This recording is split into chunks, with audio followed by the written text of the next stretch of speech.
Hello and welcome. My name is Nepolis, they, she, he, and this is Literally Graphic. And today we're looking at my upcoming reads for July.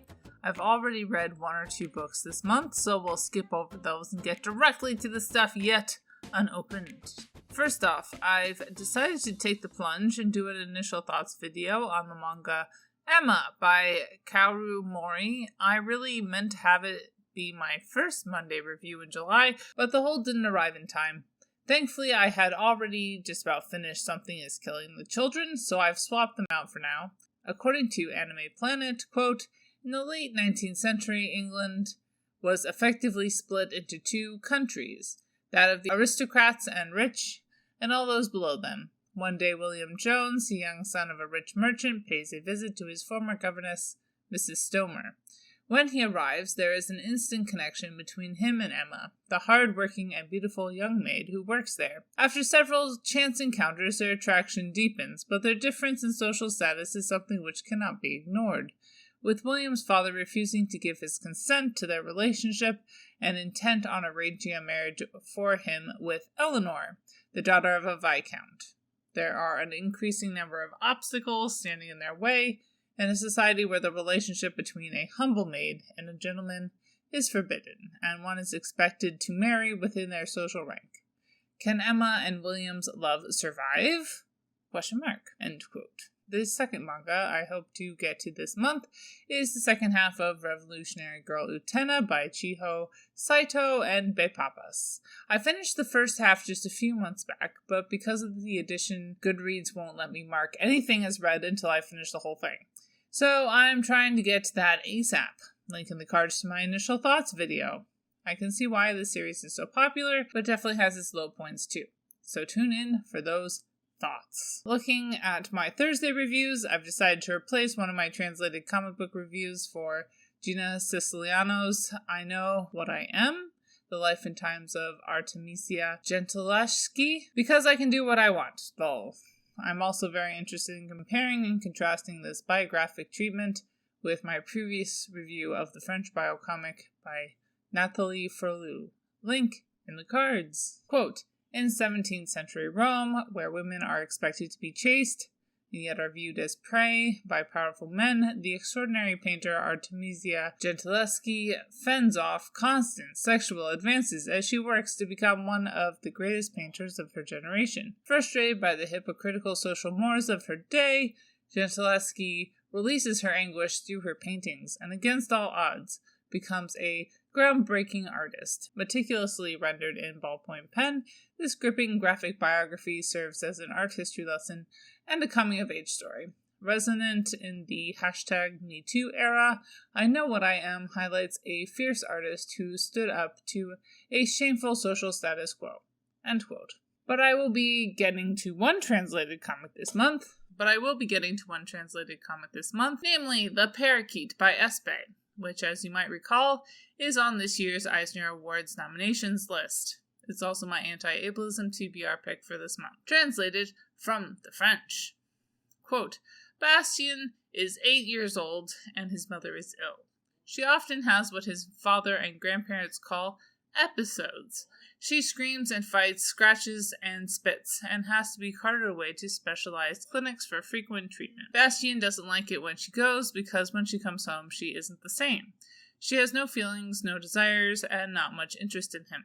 According to the doctors, Bastien's mother suffers from bipolar disorder with schizophrenic tendencies, but he prefers to imagine her as a comic book heroine, like Jean Grey, who may become Dark Phoenix and explode in a superhuman fury at any moment. Based on the creator's own childhood experiences, The Parakeet is the story of a boy whose only refuge from life's harsh realities lies in his imagination. In his eyes, he sees the confusion and heartaches he feels as he watches his mother's illness worsen and the treatments fail. Through his eyes, we see how mental illness can both tear families apart and reaffirm the bonds of love. Poignant yet playful, The Parakeet follows Bastien's struggle to accept the mother he has while wishing for the mother he needs. End quote. Looking at my mainstream picks for this month, as I've already mentioned, I've already read and reviewed my first pick, Something is Killing the Children, which is this month's Realm of Comics book pick. I also did manage to read V for Vendetta last month, but am finding writing a review, or honestly just more of a video entry in my reading journal that is this channel, to be somewhat daunting. I have started it and hope to get it out soon, but who knows? The other very chunky mainstream pick I've already started and am aiming to get to by the end of this month is Watchmen. Pretty self-explanatory. I do feel like it was a tad bit overly ambitious to make both V and Watchmen the August picks for the Realm of Comics, but I am trying to leverage this deadline to get myself to finally reread and, quote, review them, even if it is in the most general terms.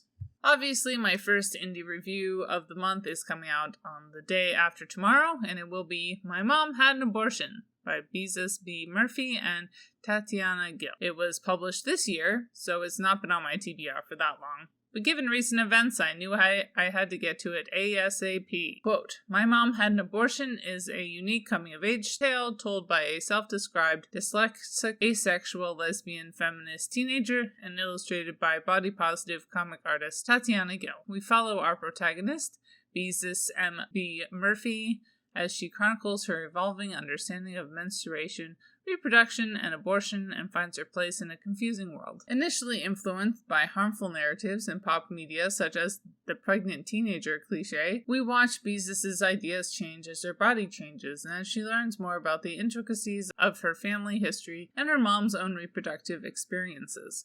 She grows from a confused, out-of-place kid into a self-assured, empathetic, and strong-willed activist teen. As Beezus says, people shouldn't be ashamed for getting or not getting abortions.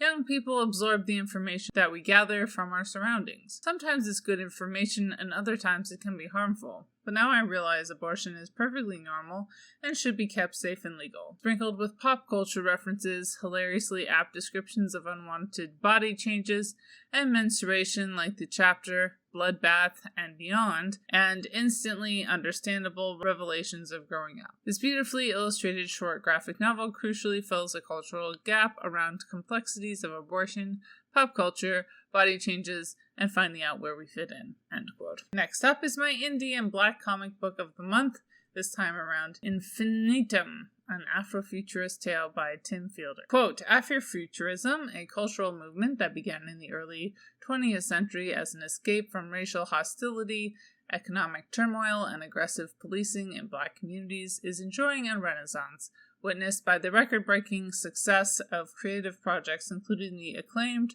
award-winning film Black Panther, Janelle Monáe's hit album Dirty Computer, Jordan Peele's provocative feature Get Out, Octavia Butler's famed science fiction novel Kindred, and Solang Noel's sundial headdresses. Now comes Tim Fielder's compelling, beautifully rendered graphic novel Infinitum. In Infinitum, King Aja Oba and Queen Liwa are revered across the African continent for their impressive political and military skills, yet the future of their kingdom is in jeopardy, for the royal couple do not have an heir of their own. When the king kidnaps his son born to a concubine, Obinrin, she recurses Aja as with the gift of immortality. After enjoying long, wonderful lives, both Queen Liwa and the crown prince die naturally, leaving the ageless, bereaved king Aja heartbroken and alone. Taking advantage of Aja's vulnerability, enemy nations rise to power and kill the king. Or so they think. King Aja Oba survives the fatal attack, finally realizing the bitter fruit of Obinrin's curse. For decades, the immortal Aja wanders the world, mourning his lost subjects and searching for a new kingdom. His journey leads him across time, allowing him to witness the transatlantic slave trade, the New World, and the American Civil Rights Movement. The expansion of global technology brings about intergalactic travel, first contact with an alien species, and conflicts within and ultimately outside the known universe. Thrust into these seminal events, Aja, now known by many as John, faces harrowing decisions that will determine mankind's physical and spiritual trajectory. End quote. My final two indie picks this month are my queer comic picks as well. First, we have Tell No Tales, Pirates of the Southern Seas by Sam Maggs and Kendra Wells. It's been on my TBR for about a year, but waiting for season 2 of Our Flag Means Death, I needed more gay pirate content. Quote, And Bonnie had it all. Her own ship, a pirate crew, and a fearsome reputation. But a new enemy has her on the run, and it'll take all of Anne's courage to stay afloat. The night before a major heist, Anne has an unsettling dream, and come morning the robbery is thwarted by Woods Roger, a zealot who has sworn to eliminate piracy. With no plan to escape, Anne must persuade her crew to seek the meaning of her dream or perish. Full of sass, solidarity, and swordplay, Tell No Tales is a graphic novel about belonging, belief, and how far we're willing to go to protect the ones we love. The final read/review I have scheduled for this month is The Prince and the Dressmaker by Jen Wang. Obviously much hyped, its time in my schedule has finally come. I'm pretty excited to crack this thing open. Prince Sebastian is looking for a bride. Or rather, his parents are looking for one for him. Sebastian is too busy hiding his secret life from everyone. At night, he puts on daring dresses and takes Paris by storm as the fabulous Lady Crystalia, the hottest fashion icon in the world, capital of fashion. Sebastian's secret weapon is a brilliant dressmaker, Francis, his best friend and one of only 2 people who know the truth. Sometimes this boy wears dresses, but Francis dreams of greatness, and being someone's secret weapon means being a secret. Forever. How long can Frances defer her dreams to protect her friend? End quote. A couple of other library books bouncing around my place right now are Man Freed the Man and Way of the House Husband Volume 3. And that is all they wrote.